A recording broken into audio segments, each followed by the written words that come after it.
The Hedges Motel and Motor Lodge was the kind of tucked-away place you don't find on purpose.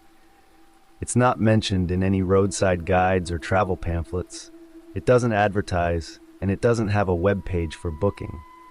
In fact, if you blink as you make the turn around the bend where it's nestled, you'll miss it altogether. That being said, it's not at all an unpleasant-looking place. A single-story motel and restaurant built with the aesthetic of a log cabin. It sits nestled in a surrounding forest of sweet-smelling redwood and pine, and when mixed with the scent of rain, like when I went, it seems downright heavenly. The burnt orange of the tree bark surrounding the stained wood building stands out, even when darkened by the rain and dim light of dusk. Yet a sinister tone can be felt and glimpsed if you're looking hard enough. The red sign reading vacancy casts its light on the surrounding area, giving the sap leaking from the redwoods the tone of blood seeping from open wounds. When my wife and I made the turn that brought that place into our view, I was already road weary. We had plans to meet some friends of ours at a cabin. It was getting late, and we'd already been on the road a long time with plenty of miles left to go. I should have kept driving. No matter the miles between me and sleep, I should have just kept on down the winding road and on to my destination. My empty stomach and heavy eyes had other plans, though, and I pulled into its parking lot. I wish I would have blinked. "Are you sure you want to get a room? I mean, I could just take over driving while you get some sleep," my wife Helen said. I answered her before I spoke by putting the car in park and shutting off the engine. I'm exhausted and hungry, and honestly, I just want a real bed for the night. I smiled and leaned back in my seat, rubbing my hands over my face before continuing. Besides, it's getting dark and pouring rain. On these roads, I'd rather not chance it. Helen sighed. "I suppose you're right." She looked out of her window and up toward the sky as if diagnosing the weather. "I hope it clears up a bit by morning." A quick flash of lightning filled the air and thunder rolled above our heads. "I think that's the weather god saying no." I smiled and grabbed my jacket from the back seat. "I'll get us a room." I shook the rain from my jacket and stepped into the lobby. A portly older man behind the counter looked up from his portable television to greet me with a cheery smile. He groaned as he got to his feet and composed himself by straightening his flannel shirt and running his fingers through his thin silver hair before speaking. "Good evening, young fella." He dropped his hands to the counter and leaned forward toward me as I approached. "What can I do you for?" "Hey there, I'm gonna need a room for two for the night." I smiled back and took in the decor. A fireplace burned in the other corner of the room, and everything still had that log cabin charm inside. I could smell brewing coffee, and that added to the warmth of the place. "Sign in here." The old man plopped a huge register down on the counter and held a pen out toward me. The ledger was full of names, but only two above mine had the same date. "Busy night?" I asked, half joking and hoping the jovial tone came across in my tired voice. "Couple others, a family with a couple of kids and them other fellas." He looked past my shoulder like he was looking for someone as I leaned down to sign. "'Tween you and me, I think them other two might be a little light in the loafers, if you catch my meaning." He whispered and met my eyes with a slow nod. I chuckled, a bit caught off guard by his antiquated turn of phrase. He stood up straight, looked over my shoulder again, and then limply flicked his wrist down as if to further explain. His eyes flicked around the lobby as if he were going to be caught making his gesture, and a hint of worry crept up behind the otherwise cheery face. I handed him back the pen as I finished writing my name. "How's the coffee in your restaurant?" "Better than what we got here in the lobby, I'll tell you that much." He grabbed the register and put it back under the front desk. He reached behind him and moved his hand along a row of keys before plucking one off and handing it to me. "Room 1C. Enjoy your stay, mister." He paused to lean down beneath the front desk and read my name off the register. "Call me Tom," I said, taking the key from him and putting it in my coat pocket. "Mr. Gamble never really suited me." The old man laughed heartily at my statement, as if he were in on some joke that went over my head. "Well, Tom, if you need anything, just call the front desk and ask for Otis." He pointed a pudgy thumb at his chest with pride. I nodded and thanked him. As I headed back out into the rain, I looked back only once and saw him return to his seat and watching his little TV with a satisfied smile. After dropping our things off in the room, my wife and I went to the restaurant. It was little more than a dining counter being worked by one man who served as both waiter and cook, but it would do. As we took our seats, we saw the family Otis had mentioned, a little further down the counter. The father, a man in his late 30s, wearing a polo shirt and board shorts during a thunderstorm, nodded to me as we sat down. His daughter was running around with her arms outstretched, making plain sounds as her parents focused on their cheeseburgers. She's adorable. Helen put her hand on my shoulder and looked over at the little girl with a smile. The girl noticed and became suddenly shy, hiding behind her mother's legs.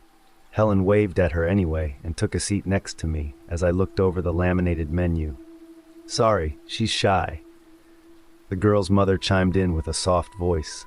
She too was in her late 30s and far more appropriately dressed for the weather in a heavy jacket and jeans. "Say hi to the lady Liddy Beans." Liddy Beans poked her head out briefly from behind her mother's legs and waved before retreating. It was an act so adorable that even in my tired and half-starved state, it made me smile. "Hi, sweetheart," Helen said, looking across me at the little girl before switching her attention back to the mother. "How old is she?" "Lydia is 6. She looked down at her daughter as she spoke.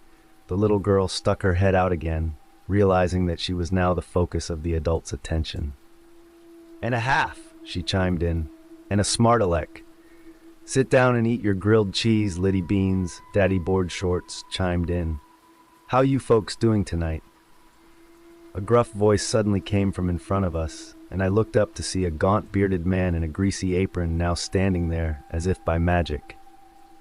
"What can I get you?" "Coffee and a burger is fine, hun." I tapped Helen on the shoulder and she broke her gaze from the little girl long enough to react. "Oh, I'll just have the same." "You got it." The cook shuffled back into the kitchen just as the family was finishing up their food. My wife and I said goodnight to them as they passed, and they wished the same to us. Lydia turned around as she stepped out the door and waved goodbye to us before throwing on the hood of her jacket and extending her arms out like plane wings once again as she ran into the rain with her parents. After dinner, we headed back to the room. I took a nice long shower, and Helen laid back on the bed, clicking through the channels. When my shower was over and I was getting dressed, I noticed that I could hear the family from the restaurant talking in the next room. Pretty clearly, too, considering they were talking at normal volume. "Can you believe how thin these walls are?" I said to Helen as I stepped out of the bathroom in a cloud of steam. "I know, right?" Her eyes looked behind me, noticing how fogged up the bathroom was. "Jesus, did you take a shower? Or create a sauna?" "There's no vent in there, no window either." I tossed my towel and rummaged through my bag for my cigarettes and lighter. "Guess we're gonna have to skip the sex tonight." "What does a bathroom window have to do with that?" she said with a confused laugh. "No, you goofball, because of the walls." I found my cigarettes and Zippo finally and zipped my bag up. I turned toward my wife with a smile and held them up in offering. No, I don't feel like getting up." She splayed out, taking up as much of the bed as possible, and closed her eyes. "Hurry back, though. Sex is still on the table. We just have to be really, really, deathly quiet." "Maybe they sleep with earplugs?" I said.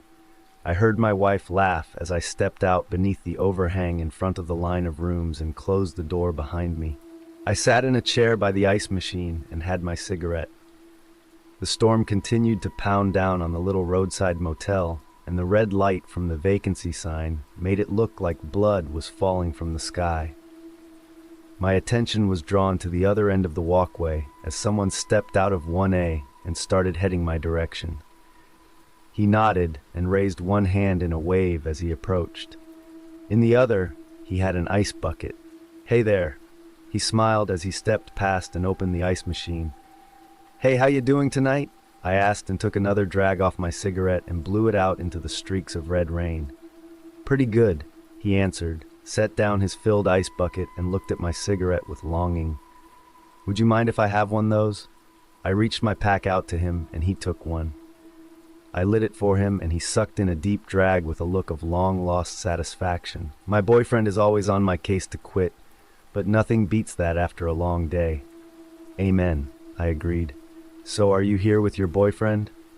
Yup, he took another drag and scratched his stubble.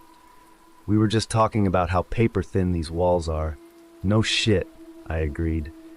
My wife and I were just saying the same thing. It's nuts. Why do you think they stuck us all together like this? I mean, we have to be the only 3 rooms booked. Why would they put us all right next to each other? I dunno. I twirled the cigarette in my hand while I thought, maybe it's easier for the cleaning service. No one around here looked too spry. Yeah, maybe. He trailed off, clearly thinking deeper about it. My name is David, by the way. I'm Tom. I shook his hand and finished my cigarette. Hey, I found a good movie playing. I heard someone call from down the walkway. I looked to see a man peeking his head out of David's room. Did you get the ice? Wait, are you smoking? Busted, I said with a laugh. Yeah, I guess so. David flicked his cigarette out into the storm and grabbed his ice bucket. Guess I better get back. Good to meet you, Tom. You too, I responded, rising from my chair. David ran off to his room and I could hear his boyfriend on his case before he even reached the door. I went back to my room, more than ready to lie down and finally get some sleep. I hadn't been asleep an hour when I woke to the sound of a PA system kicking on with a screech. My wife and I both sat up in bed, confused as hell as to what was happening. But before we could even get our bearings, the chanting started. It droned out of some unseen speaker and filled the room. The words weren't English. In fact, they weren't any language I recognized. The voice speaking them was low and weighty, drawing out each sound as it was made. What the fuck is that? I shouted, getting out of bed and hunting around the room. I could hear the family next door waking up too. The voice echoed from their room as well, and I realized Daddy Board Shorts was doing exactly what I was doing, only with more expletives. I looked over at Helen, who had already picked up the phone and had it to her ear. Shit, there's no dial tone. She slammed the receiver down and got out of bed, rushing over to her purse while I continued to hunt for where the sound was coming from. It was reverberating around the room, making it hard to track down. I went to flick on a light to help in the search, but nothing happened. Are you kidding me? The power is out too. I slid my jeans on and got ready to storm to the front desk to ask Mr. Otis exactly what the fuck was going on. No cell phone signal either. Helen held her phone up to me as if I wouldn't believe her. I could hear Daddy Board Shorts next door slamming against something, an expletive following each hit. Further down, I could hear David or his partner yelling something I couldn't make out. Stay here. I'm going to find out what the fuck is going on. I reached for the knob, but it wouldn't turn. I shouldered against the door, but it felt sealed shut. It was like slamming against a brick wall. What are you doing? Helen came to my side and watched me press pointlessly against the door. It's locked. It's fucking locked. I gave up and stepped away from the door, frustrated. What do you mean it's locked? How is it locked? Helen started to check for herself, and I didn't bother to stop her. I mean locked, from the outside or something. It won't fucking open. Well, grab the key. There is no keyhole on the inside of the door, Helen. I turned the lock and the deadbolt already. The thing isn't budging. I flipped over a chair, even more frustrated. You guys are locked in too? I heard Daddy Board Shorts yell through the wall. What the hell is going on? No idea, I yelled back. Are the guys on the other side of you locked in too? Yeah, he responded, and I heard him move away from the wall. The chanting felt like it was boring its way into my skull. In a fit of anger, I grabbed one of the chairs and threw it against the window as hard as I could. The chair simply bounced off and landed upside down next to the bed, so I picked it up and started slamming it against the window as hard as I could. I could hear my wife screaming at me, but didn't care. I didn't like feeling trapped, and it was driving me insane fast. I needed out of that room. On the fourth hit, the chair shattered into pieces, and not a mark was left on the window. It's bulletproof. Helen walked over and touched the glass. It's bulletproof fucking glass, Tom. Why does a hotel room have bulletproof windows? I opened my mouth to say I don't know yet again, but my response was cut short by the sound of someone screaming bloody murder. Not screaming in anger or frustration like myself and Daddy Board Shorts had been, but someone screaming in pure agony. "What's going on?" I shouted through the wall. I could hear the little girl Lydia crying on the other side, and beyond her the sounds of screams and cries for help. "I don't know," said more sensible Mommy. "Jesus, it sounds like someone is killing them in there. Teddy is trying to see from the window." I figured Ted must be Daddy Board Shorts' real name.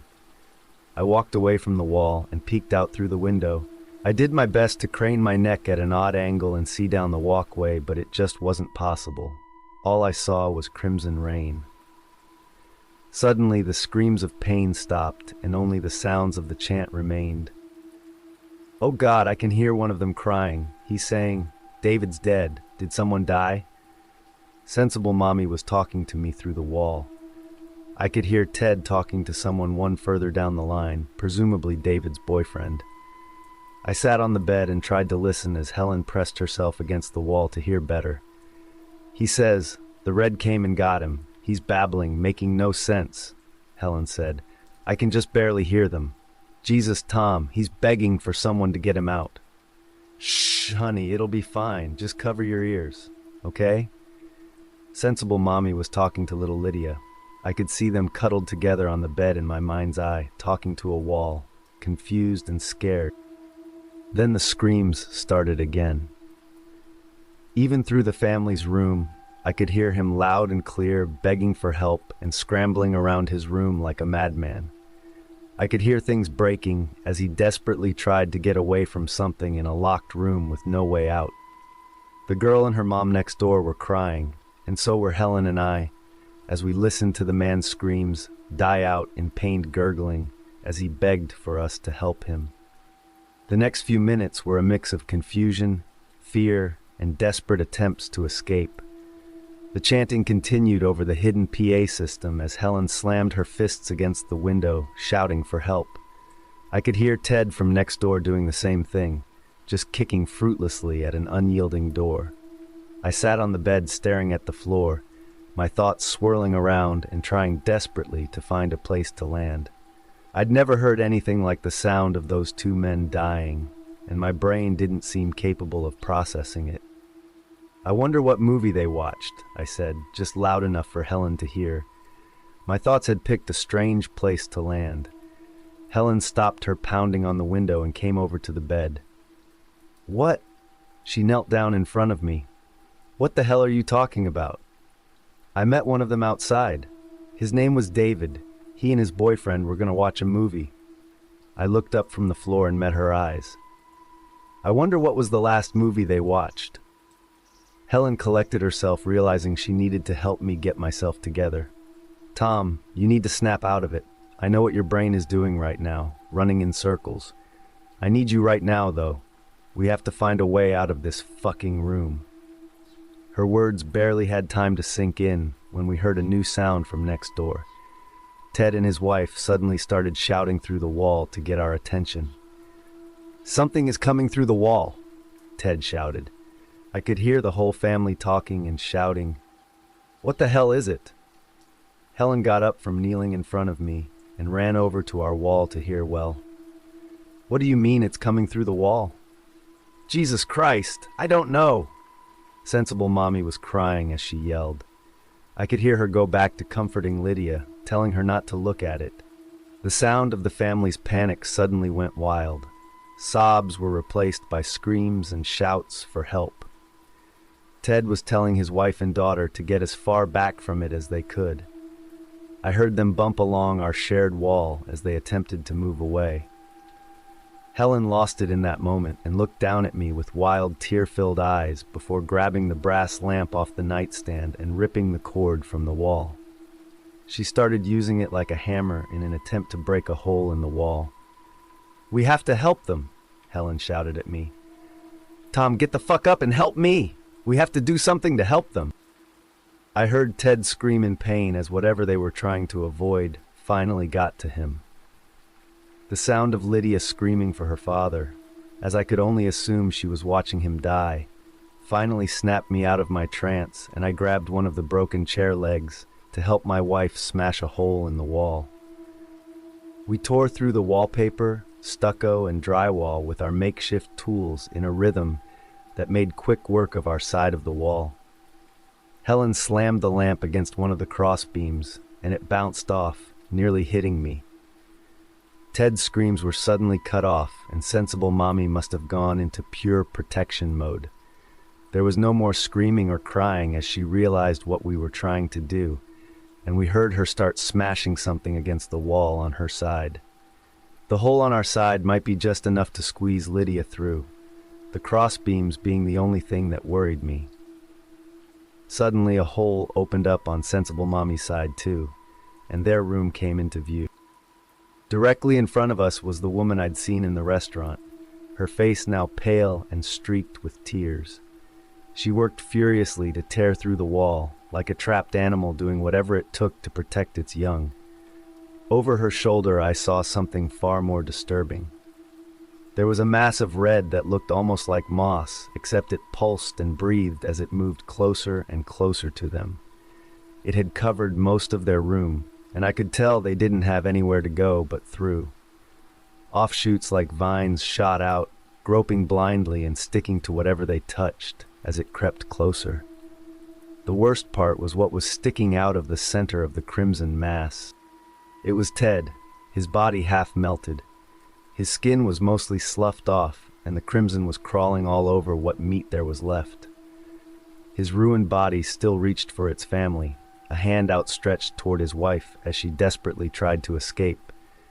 My eyes met hers, only for a second, but it was enough to crush me inside. I worked just as furiously as she and Helen to make enough room to get them through. Then I wanted to find a way out of that fucking room. The terror was apparent in Lydia's voice as she yelled that the red was getting closer. It sent chills down my spine. There was no way we'd made enough of a hole to fit the mother through, and it was dubious as to whether Lydia would fit. Still, we worked furiously, portions of the wall falling away and piling at our feet. Those damn support beams made the amount of space available for anyone to squeeze through minimal. The mother suddenly stopped her work and said, "It's too close. Please, please take my daughter. Get her out of here however you can." "No!" Helen screamed, still smashing her lamp against the wall. "We are all getting out of here. It's too close. I need to help get Lydia through. If it gets me before I do, we'll both die." Her eyes were filled with tears as she lifted her daughter and told her to climb through the hole. The look of abject terror on the child's innocent face was enough to send tears streaming from my eyes. Helen and I both reached through and took her hands. As Lydia tried her best to squeeze into the hole, I could hear her mother speaking behind her. "Go, honey. It's gonna be okay. It's gonna be..." Her words turned into screams, and Lydia followed suit. The girl was kicking and screaming as I heard her mother flailing wildly behind her and shouting. Lydia screamed for her mother as Helen and I worked together to try and pull her into our room. "It hurts, Mommy. It hurts." She was stuck and yelling for her dying mom. It was too much to bear, and I felt like my heart was going to beat out of my chest. "Pull, Tom." Helen was screaming at me. "I'm fucking trying. She's stuck." The mother's screams turned into wet choking sounds and gurgles, just like everyone who'd been caught before her, and the creeping crimson mass had nearly finished its meal. It would undoubtedly be looking for its next victim. "You're hurting me," Lydia screamed. "It's okay, honey, just a little more." Helen tried to sound soothing, but her voice was filled with panic. She wasn't moving, then suddenly something was pulling her in the other direction. Lydia was no longer screaming words, just screaming. In my head, I remembered the first time I saw her pretending to fly around the restaurant. her shyness, her sweet demeanor. Now here she was stuck in a wall screaming as something I could barely wrap my brain around pulled her toward it to be dissolved into a pile of soft bones. Oh God, Tom, she's going the other way. It's got her! It's fucking got her! Just keep pulling. Don't give up. The growls of Helen's and my efforts mixed with Lydia's screams of pain. Suddenly the girl came free and we all fell backward onto the floor. I looked up first and was shocked into silence by what I saw, made all the worse in the dim red light that shone through the window. You're going to be okay, honey. You're going to be okay. Helen hadn't looked up yet, and she hadn't noticed the girl was no longer crying or screaming. I tried to tell her, as she lay there with her arms wrapped around the little girl's body, but the words were stuck in my throat. When Helen finally sat up and opened her eyes, she looked down and saw what had caused me to freeze in my spot on the floor in horror. Lydia's lower half was gone, and patches of crimson tendrils were stuck to what was left. Helen's screams and tears came far more freely than my own. We both staggered against the far wall as the tendrils consumed what was left of Lydia's body. I turned away, unable to watch what was happening. My mind tried to focus on something else, other than the sound of her body dissolving less than 2 feet away from me.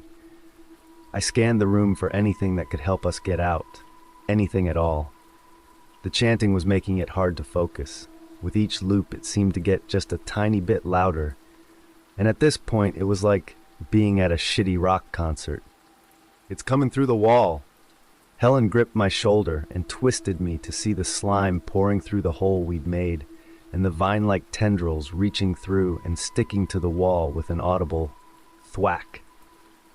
I returned to scanning the room, and as soon as my eyes landed on Helen's hairspray, I felt a click in my brain. I hunted around in my pockets for my cigarette lighter, and once I felt it in my palm, I grabbed Helen by the wrist and dragged her with me to grab the spray can. I hope this works like in the fucking movies. My palms were sweaty as I pulled the lighter from my pocket, and when I flicked it, I thought it was going to fly out of my hand. It took 2 tries for the spark to become a flame, but once it was there, I aimed the hairspray can behind it and walked toward the spreading mass of red hell. I pressed down and the stream of hairspray caught the flame, sending a jet of fire forward, but the range was short, and it didn't touch any of the thing that was starting to cover the whole wall between us and our former neighbors. I started to walk closer, and Helen, who'd been gripping my arm like a vice, suddenly let go and started rummaging through my bag. I got within range of the thing and tried again to douse it in flame. This attempt was more successful. I watched as the fire licked against the wall, burning away the wallpaper and searing the spreading red mass to a charred black. In the dim orange glow of my makeshift flamethrower, a small smile must have crossed my face as my heart filled with a feeling of justice, no matter how small. It was quickly replaced with fear as the thing made a sound. It screamed. Not like a human being would scream, mind you. It was more ethereal. It echoed what sounded like 1,000 voices through the walls and made it seem like it was all around us. It even drowned out the horrid chanting. I nearly dropped my makeshift weapon to cover my ears, but managed to endure. Helen, on the other hand, stopped her search and clapped her hands over her ears to protect them from the hideous noise. "Keep going," she screamed. "Get closer to the door." I watched her take her hands off her ears and grit her teeth as she returned to tearing through my luggage, hunting for something. I looked back to see the wall in flames, but the tendrils still spread out. They had started to cover the floor in that disgusting pulsing moss. I pressed down the aerosol can again and started to cover as much of it as I could in fire. The screaming sound continued, and Helen and I did our best to press through it. I had to step over what was left of Lydia to get to the other side and next to the door. I pointed the flame down and burned the now gorging mass of tendrils and moss that had covered her. I apologized under my breath as I backed up closer to the door. Helen suddenly raised her hand up, and in it I saw a yellow canister of lighter fluid, the stuff I used to refill my Zippo. She ran over to me and started squirting the flames on the bed and wall. They burned brighter for a few seconds as the room started to fill with a horrid stench. I then realized we were stuck in a burning room as my eyes started to sting from the smoke that rose up all around us. "The door!" Helen shouted as if trying to explain how we were going to get out. She sprayed the door down with lighter fluid, as much as was left in the canister. I caught on to her lead and turned toward the door with my makeshift flamethrower and set it ablaze. The lighter fluid helped the wood catch quickly as Helen ran to the bathroom and started soaking towels in water. I looked over at her while she worked, her mind going a mile a minute in survival mode. I mouthed the words, "I love you," and saw her make a brief terrified smile before she mouthed them back. A tendril flew from the flames and landed against my leg before Helen finished with what she was doing. My leg erupted in pain as soon as it touched me, and I screamed my lungs out before turning my flamethrower on the grasping thing. I burnt my own leg as I torched it free, but the feeling of the fire was nothing compared to the way the crimson set my nerves alight. I could smell my own flesh burning, and it was preferable to being taken by that thing. A few more tendrils groped blindly for me, landing with audible smacks against the dresser and the window. Helen dodged them as she ran back toward me with 2 wet towels in her arms. She threw one over me and then leaned down and kissed me. "Bust through that fucking door, Tom." The thing's screams felt like they were going to make my ears bleed as I stared at the burning hotel room door like a rival. I pulled the soaking wet towel around me and crossed it over my face like I was doing an impression of classic Dracula. I could feel Helen behind me, wrapped in a towel of her own and ready to follow me through the hole I was hopefully going to make. I looked back toward the shared wall, and it was covered in a mixture of the crimson mass and flames that now licked up toward the ceiling. The fire was spreading fast, and we had no choice but to try and bust through the door. If the crimson didn't consume us, the fire would, and either was only moments away.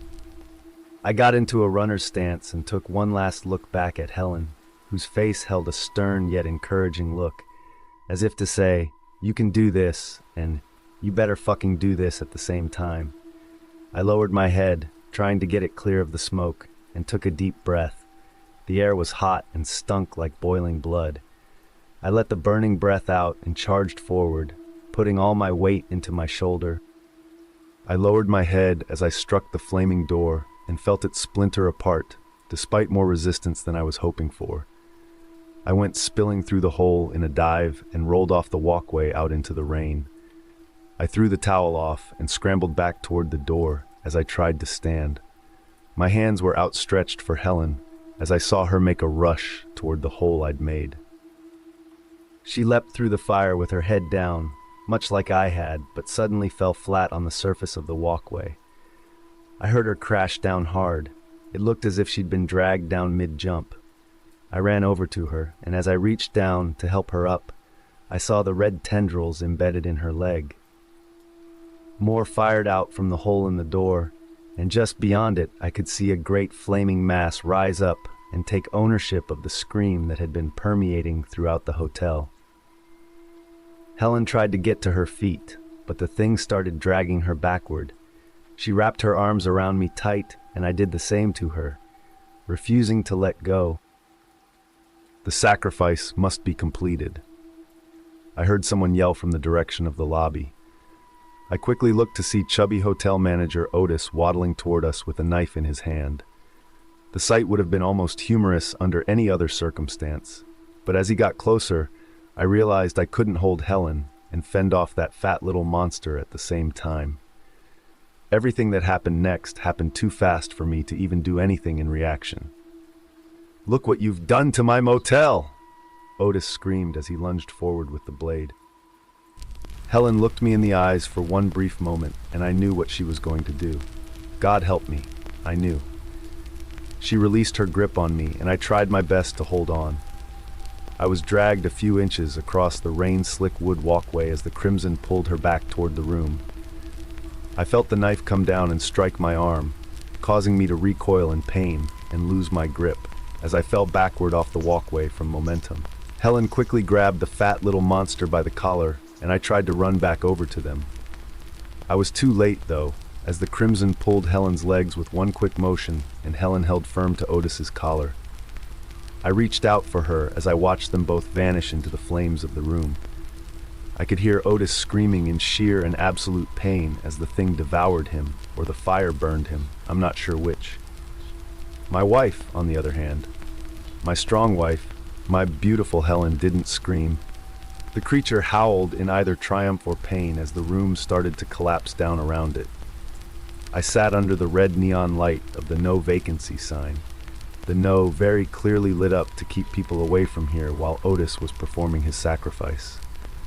The chanting still playing through the unburnt speakers in the other rooms was slowly winding down as the rain pelted my skin. The fire spread quickly through the hotel as I watched. I stood in the rain for hours and watched it burn to the ground.